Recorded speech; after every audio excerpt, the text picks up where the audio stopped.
नमस्कार, बहुत स्वागत है आपका। आप देख रहे हैं आपकी आवाज में हूं राम मोहन शर्मा और आज एक बार फिर से बात आतंकवाद की, जिसकी चर्चा पिछले कुछ दिनों से लगातार हम कर रहे हैं और आज इसमें एक शब्द और जुड़ा है और वो है राजनीति। जी हां, क्या है ये राजनीतिक आतंकवाद और कितना खतरनाक है ये राजनीतिक आतंकवाद, चर्चा इसी पर।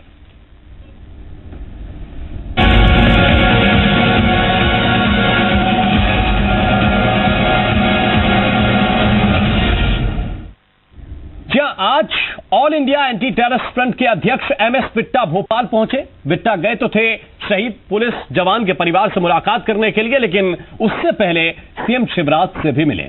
बाद में मीडिया के सामने आए और एनकाउंटर पर सवाल उठाने वालों को आड़े हाथों लेते हुए कह दिया कि कुछ नेता राजनीतिक आतंकवाद फैला रहे हैं।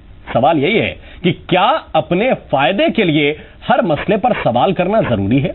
क्या वाकई कुछ लोग अपने बयानों से सियासी आतंकवाद पैदा कर रहे हैं?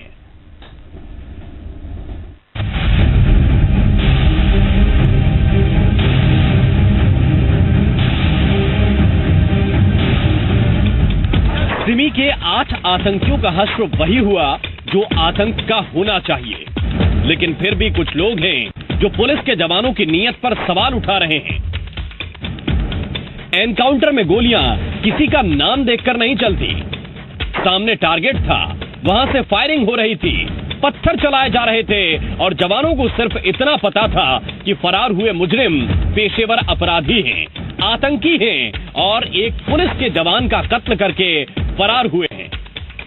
बहादुरी दिखाते हुए एमपी पुलिस और एटीएस के जवानों ने 8 आतंकियों के जिस्म में बारूद उतार दिया, लेकिन फिर भी सवाल उठा कि एनकाउंटर की जांच होनी चाहिए और तब से ही सिमी आतंकियों के एनकाउंटर पर सियासी एनकाउंटर जारी है। कोई पॉलिटिकल पार्टी का लीडर जो लोगों से वोट मांगते हैं, कोई भी एक भी लीडर यहां पे नहीं आया उनकी अर्थी को कंधा देने के लिए। इसको गंदी राजनीति कहते हैं। शहीद होता है, वो किसी पार्टी का नहीं होता। हमें भी दुख है, परिवार को भी ये पीड़ा है। All India anti terrorist front के अध्यक्ष एमएस बिट्टा ने कांग्रेस के नेताओं पर सीधे हमला करते हुए उन पर सियासी आतंकवाद फैलाने का आरोप लगा दिया। बिट्टा के निशाने पर अपने विवादित बयानों के लिए सुर्खियों में रहने वाले कांग्रेस महासचिव दिग्विजय सिंह थे। ये दिग्विजय सिंह जैसे लोगों को क्या पता, ऐसे लोग किसी को कुछ करके नुकसान करा दे, कहे आतंकवादी मार के और फिर कहें जी हम तो सीएम के दावेदार हैं। इसलिए इसको पॉलिटिकल टेररिज्म कहते हैं। आप इसका ध्यान रखिए, मैं उसका शिकार हो चुका हूं। पॉलिटिकल टेररिज्म आपको सिर्फ कांग्रेस में दिखती है, बाकी और भी पार्टी में है? बाकी से तो मेरा किसी से वास्ता नहीं पड़ा, ना मुझे कहा है। जो मैं बताया ना, मैं बम्बो गोलियों का शिकार नहीं हूं, मैं तो राजनीतिक आतंकवाद का शिकार हूं। दिग्विजय सिंह जैसे लोग, कपिल सिब्बल जैसे लोग। ये तेवर उस शख्स के हैं जो all India anti terrorist front का अध्यक्ष है। बिट्टा भोपाल जेल ब्रेक के दौरान शहीद हुए कांस्टेबल रमाशंकर यादव के परिवार से मिलने भोपाल पहुंचे थे, लेकिन शहीद के परिवार से मिलने से पहले बिट्टा ने मुख्यमंत्री शिवराज सिंह चौहान से सीएम हाउस में मुलाकात की। मुलाकात के बाद बिट्टा ने साफ कह दिया कि एनकाउंटर की जांच की जरूरत नहीं है। जांच होनी चाहिए, जांच सिर्फ जेल ब्रेक की होनी चाहिए। जो जेल में नाकामी हुई उसकी जांच होनी चाहिए, जो हमारी फोर्सेस ने लड़ाई लड़ी है उसकी जांच नहीं होनी चाहिए। सिर्फ बिट्टा ही नहीं, सिमी आतंकियों के एनकाउंटर पर सवाल उठाने के बाद से दिग्विजय सिंह और बाकी कांग्रेस नेताओं पर बीजेपी ने भी तल्ख तेवर अख्तियार कर लिए हैं। केंद्रीय मंत्री राजीव प्रताप रूडी ने भी कांग्रेस से सवाल पूछा कि एनकाउंटर पर सवाल उठाने वाले नेता खुद तय करें कि आतंकियों को कंधा देंगे या शहीद को। ऐसे लोग जो इस प्रकार के बयान देते हैं उनको तय करना पड़ेगा कि इस देश में ऐसे राजनीतिक शहीदों को कंधा देना चाहेंगे या आतंकियों को। एनकाउंटर पर जारी सियासी नूरा कुश्ती में कांग्रेस को जवाब सीएम शिवराज सिंह चौहान ने भी दिया। मुख्यमंत्री ने कहा कि शहीदों के लिए कांग्रेस आंसू नहीं बहाती, लेकिन आतंकियों के एनकाउंटर पर सवाल जरूर उठाती है। उन्होंने कहा कि कांग्रेस का हाथ आतंकवादियों के साथ है। वो मारे गए तो उस पर राजनीति कर रहे हैं। अरे शहीद हमारे हवालदार थे, उनकी मौत पर कांग्रेस के नेताओं की आंख में एक आंसू नहीं आया। रे जो हमारे कांस्टेबल थे उनके मौत पर संवेदना प्रकट नहीं की, उनके तकलीफ हुई कि आतंकवादी कैसे मर गए। कुल मिलाकर कांग्रेस अपने बयानों पर अब गिरती नजर आ रही है। एनकाउंटर की जांच पर सवाल उठाने वालों से सीधे और कड़क सवाल पूछे जा रहे हैं। पुलिस की नीयत पर सवाल उठाने वालों की नीयत पर अब सवाल उठाए जा रहे हैं। और सबसे बड़ा सवाल तो आज एमएस बिट्टा ने उठा दिया कि क्या कांग्रेस और दिग्विजय सिंह राजनीतिक आतंकवाद फैला रहे हैं। आखिर क्यों उनके बयान आतंकियों की पैरवी करते नजर आते हैं। प्रवीण दुबे, जी मीडिया, भोपाल। और बिट्टा के इस बयान पर कांग्रेस के वरिष्ठ नेता मानक अग्रवाल ने कहा कि एमएस बिट्टा पार्टी से निकाले जाने से नाराज हैं। वो बीजेपी में जाना चाहते हैं तो खुलकर कहें, लेकिन सियासी आतंकवाद जैसी बयानबाजी उन्हें नहीं करनी चाहिए। और इस तरीके के बयानबाजी करके वो, मैं समझता हूं कि अपना खुद का कद घटा रहे हैं। बिट्टा जी को साफ बात करनी चाहिए और साफ बात करने में कोई दिक्कत नहीं है। और उनको यदि भारतीय जनता पार्टी में जाकर बात करनी है तो करें वो खुलकर। जिस तरीके से मुख्यमंत्री को उन्होंने बधाई दी, सीधा सीधा भाजपा ज्वाइन करने के बाद में आरोप लगाए, तो ये आरोप प्रत्यारोप से कुछ नहीं होता है। उनकी खींच है जो जनता के सामने निकल कर आ रही है। और इस वक्त हमारे साथ एक बहुत खास पैनल इसी पर चर्चा करने के लिए जुड़ रहा है। कांग्रेस से हमारे साथ रवि सक्सेना जी हैं, प्रवक्ता हैं मध्य प्रदेश कांग्रेस के। हमारे साथ भारतीय जनता पार्टी के नेता प्रकाश मीरचंदानी जी इस वक्त पैनल में मौजूद हैं। और दिल्ली से हमारे साथ एसपी सिन्हा साहब इस वक्त जुड़े हुए हैं। नमस्कार। रिटायर्ड मेजर जनरल, रक्षा विशेषज्ञ। बहुत बहुत स्वागत है आप सभी का। सबसे पहले रवि सक्सेना जी, सवाल आपसे है, क्यों आखिर एमएस बिट्टा सीधे तौर पर नाम लेकर कह रहे हैं दिग्विजय सिंह सियासी आतंकवाद फैला रहे हैं अपने बयानों से?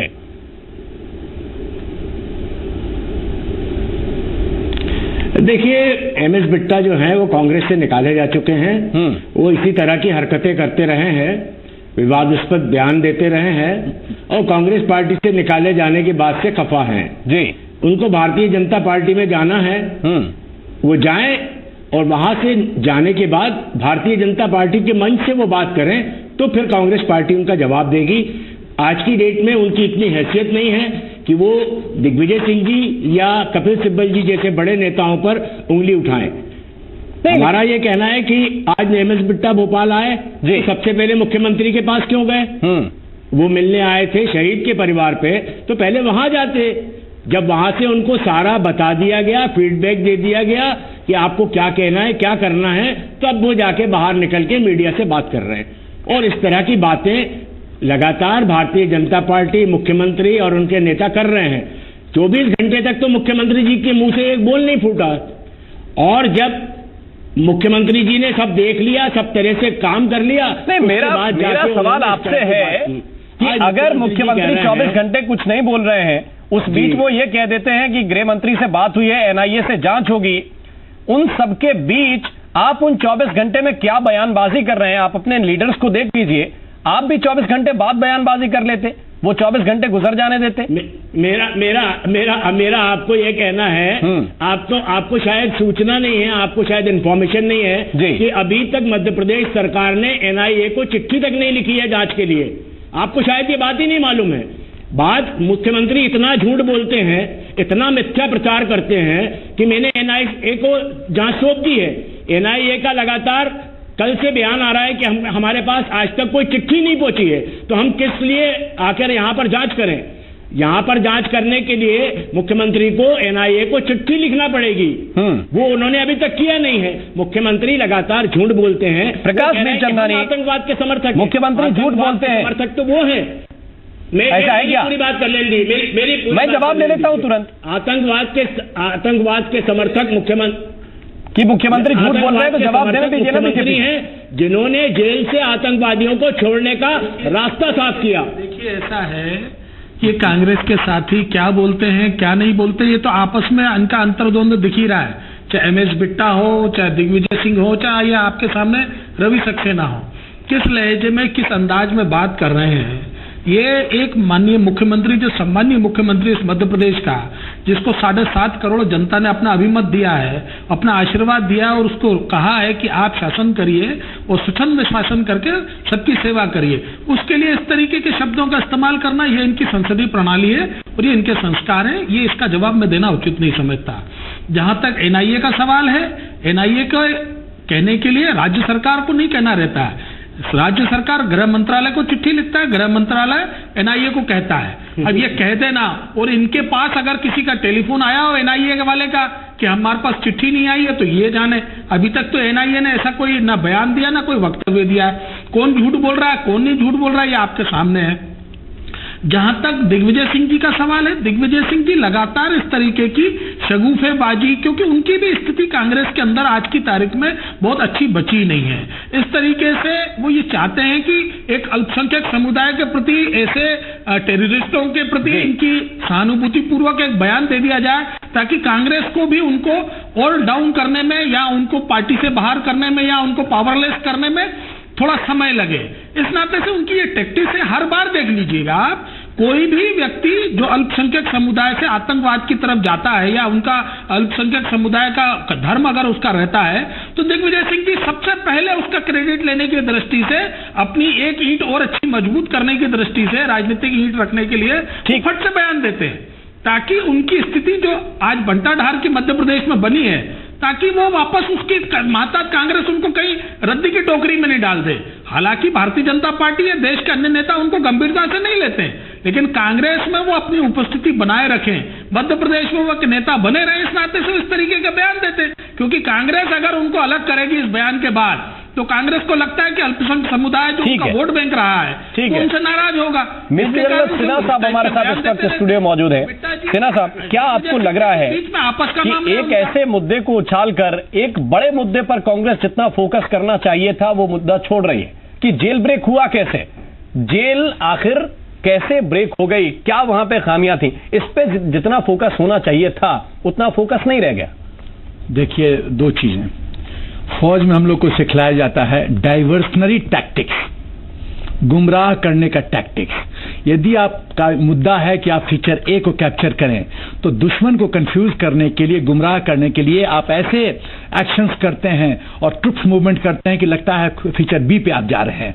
तो कांग्रेस की जो अप्रोच रही है कि वो डाइवर्सनरी टैक्टिक्स, मुद्दा कुछ और है और प्रदर्शन किसी और बात पे होना शुरू हो जाता है। देखिए, पॉलिटिकल टेररिज्म को मैं परिभाषित करना चाहूंगा, ऐसा गैर नैतिक प्रतिक्रिया या प्रयास जिससे आप पॉलिटिकल माइलेज उठाना चाहते हैं, जो कि राष्ट्र हित में नहीं है, देश की एकता के हित में नहीं है, जो धर्म के को जोड़ने के हित में नहीं है, वो है पॉलिटिकल टेररिज्म। ये परिभाषा मेरे तरफ से ये परिभाषा मैं समझता हूं कि उपयुक्त है।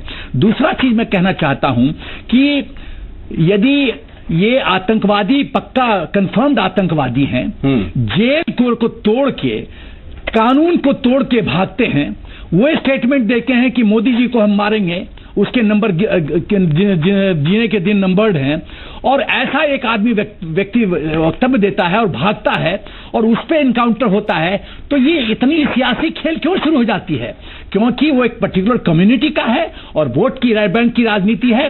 तो जो एम है पॉलिटिकल पार्टीज का वो ये है कि इस तरह से हरकत करके हर एक, या तो इंडिविजुअल या पर्टिकुलर पार्टी माइलेज उठाना चाहती है, टीआरपी बढ़ाना चाहती है, न्यूज में रहना चाहती है, जो बहुत ही दर्दनाक है और बहुत दुख से परिपूर्ण है।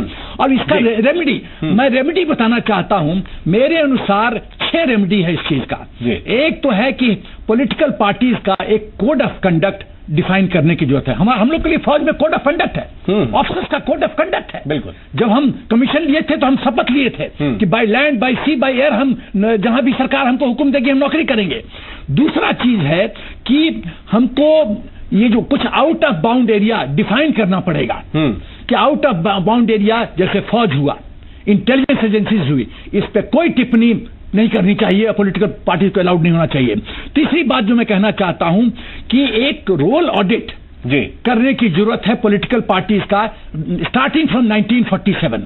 किस पार्टी का राष्ट्रीयता, एकता, राष्ट्र की सुरक्षा और राष्ट्र का विकास के क्षेत्र में क्या कंट्रीब्यूशन रहा है, क्या पिटफॉल्स रहा है, क्या गलतियां की है, उसका एक ऑडिट होने की जरूरत है। चौथी बात, एक बहुत स्ट्रांग लीगल सिस्टम बनाने की जरूरत है, जहां दिग्विजय सिंह ऐसे लोग जो बोलते हैं कि ओसामा बिन लादेन को ओसामा जी कहते हैं और सर्जिकल स्ट्राइक के एविडेंस की बात करते हैं केजरीवाल, ऐसे लोगों को राष्ट्रद्रोह में बुक करना चाहिए और पॉलिटिकल सिस्टम से डिबार करना चाहिए और देश में देशद्रोह को परिभाषित करने की जरूरत है, सेडिशन चार्जेस को रीडिफाइन करने की जरूरत है। ठीक है, यहाँ पे एक बहुत छोटा सा ब्रेक ले रहे हैं। रवि सक्सेना हमारे साथ हैं। रवि सक्सेना जी, ब्रेक के बाद आएंगे तो ये आपसे जरूर पूछेंगे कि क्या आप एक मसले को हवा देकर एक बड़ी चीज को छोड़ रहे हैं जिस पर आपको सरकार हिला देनी चाहिए कि आखिर भोपाल जैसी सेंट्रल जेल में 8 जो आतंकवादी कैद थे वो कैसे फरार हो गए, इस पर आपको सरकार हिलानी चाहिए। आप दूसरे मुद्दे पर ध्यान केंद्रित कर रहे हैं। छोटा सा ब्रेक ले रहे हैं, तुरंत हाजिर होते हैं।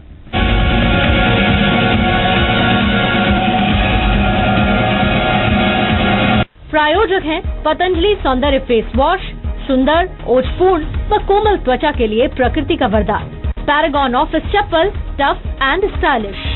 लक्स इन्फर्नो क्विल्टेड थर्मल्स, जितनी सर्दी बाहर उतनी गर्मी अंदर। इंडिगो पीयू इनामल पेंट और फोर्स का बलवान पूरा दम वसूल। हर काम लगे कम जब मिले पूरा दम। क्या आप बेरोजगार हैं? क्या आप अपनी कम सैलरी वाली नौकरी से परेशान हैं? क्या आप समाज में एक नई पहचान बनाना चाहते हैं? तो पेश है भारत में पहली बार 200 सफल उद्योगों की गाइड, जिसकी मदद से आप हर महीने कमा सकते हैं 50,000 से लेकर 1 लाख रुपए तक। 1800 पेजेस की हिंदी इंग्लिश प्रिंटेड इस गाइड में आपको मिलेंगे 200 सफल उद्योगों की संपूर्ण जानकारी, जैसे कि व्यवसाय कैसे शुरू किया जाए, कितना इन्वेस्टमेंट लगेगा, कितने वर्कर लगेंगे, प्लॉट एरिया, मशीनरी, बिजली, फर्नीचर, फाइनेंस करने वाली बैंक सब्सिडी, ट्रेडमार्क, लाइसेंस बनवाना, राज्य सरकार तथा केंद्र सरकार द्वारा दी जाने वाली योजनाओं की संपूर्ण जानकारी मिलती है।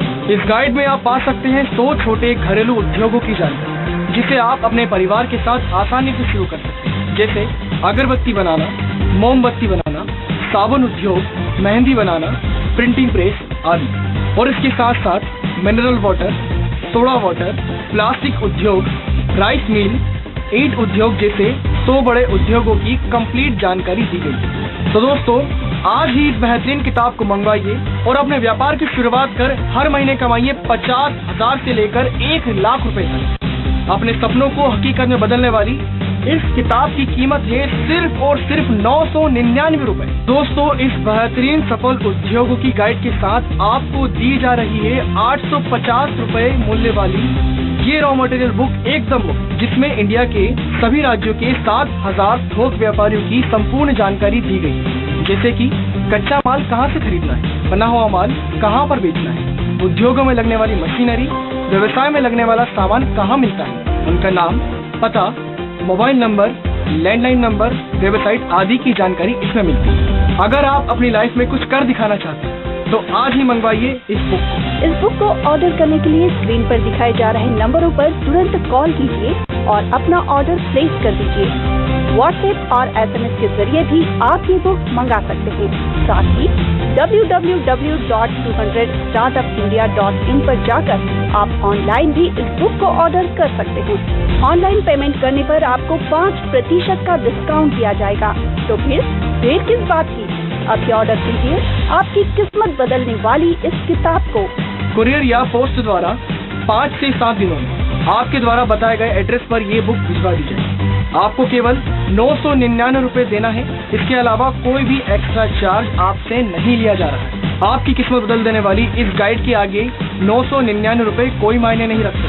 तो दोस्तों, अभी फोन उठाइए, तुरंत ऑर्डर कीजिए 200 सफल उद्योगों की ये गाइड। इस बुक को ऑर्डर करने के लिए स्क्रीन पर दिखाए जा रहे नंबरों पर तुरंत कॉल कीजिए और अपना ऑर्डर प्लेस कर दीजिए।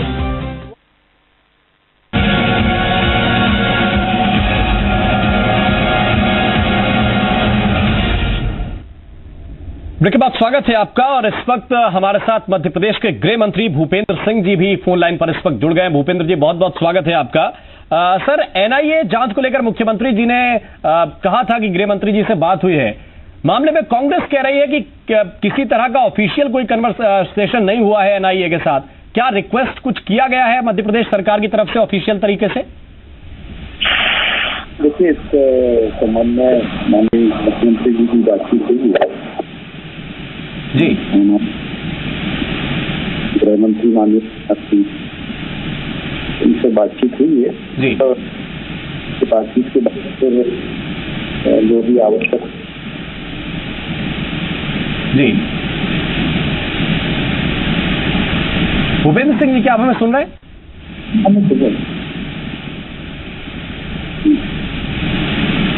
हेलो सर, मैं सिर्फ यही जानना चाह रहा था कि क्या ऑफिशियल कोई डॉक्यूमेंटेशन, कोई किसी तरह की चिट्ठी मंत्रालय की तरफ से भेजी गई है एनआईए के लिए?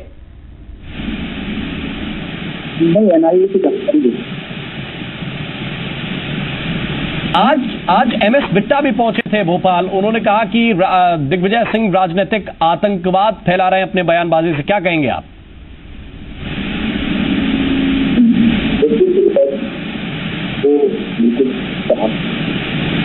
और तो मैं अच्छा लगता कांग्रेस पार्टी आतंकवादियों अच्छा पार्टी देखती और देश में कोई होता है या देश में इनकाउंटर में आतंकवाद। चलिए, बहुत बहुत शुक्रिया। आपकी आवाज हम तक क्लियर नहीं पहुंच पा रही है। अब मैं रवि सक्सेना जी आपके पास आना चाहता हूं। मैं सिर्फ यही कह रहा हूं कि आप एक बड़ा मसला शायद इसके पीछे छोड़ रहे हैं कि भोपाल जेल ब्रेक हुई तो हुई कैसे, मध्य प्रदेश में जेल के हालात कैसे हैं। आपने दूसरे मुद्दे को जितनी हवा दे दी, शायद पूरा फोर्स आपको इस पर लगाना चाहिए। कौन सा मुद्दा बड़ा है आपकी नजर में, आप ये खुद तय कर लीजिए। देखिए राम, पहले दिन से कांग्रेस पार्टी ने इसी बात पर प्रश्न उठाया कि एक आईएसओ सर्टिफाइड जेल जिसमें कि अलग अलग कोठरियों में आतंकवादियों को रखा गया था, उन्होंने टूथपेस्ट से चाबी बनाकर और उसके दरवाजे खोल लिए, चादर की रस्सी बनाकर वो जेल से बाहर निकल गए। मैं समझता हूं इससे ज्यादा हास्यास्पद बात कोई हो नहीं सकती। पहले दिन से इसी बात पर माननीय दिग्विजय सिंह जी ने, माननीय अरुण यादव जी ने और जितने भी हम ज्योतिरादित्य सिंधिया जी ने, कमलनाथ जी ने, सबने इस पर ही प्रश्न उठाया था।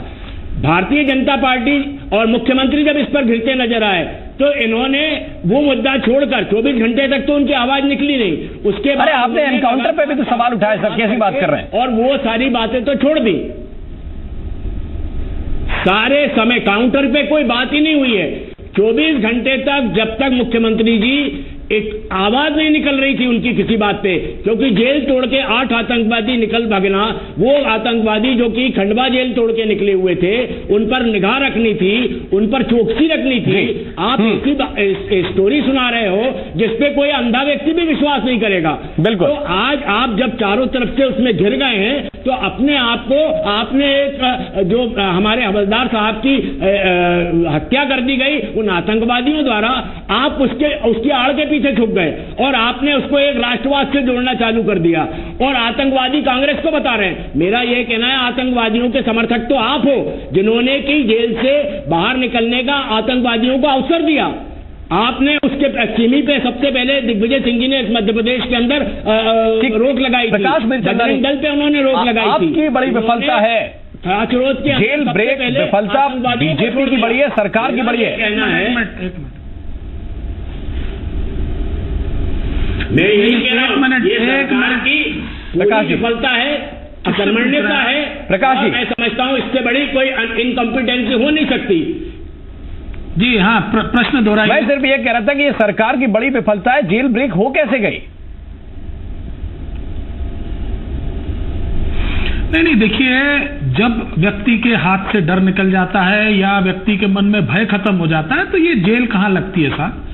कितनी भी ऊंची बना लीजिए, आतंकवादियों ने वहां पर रमाशंकर जी की हत्या करी, हत्या करके वो जेल तोड़ के भागे हैं। उसके बाद दिग्विजय सिंह जी कहते हैं कि सिम्मी के मुस्लिम आतंकवादी ही क्यों भागते हैं, वो ही क्यों भाग पाते हैं, हिंदू जो वहां पे अपराधी है वो क्यों नहीं भागते हैं?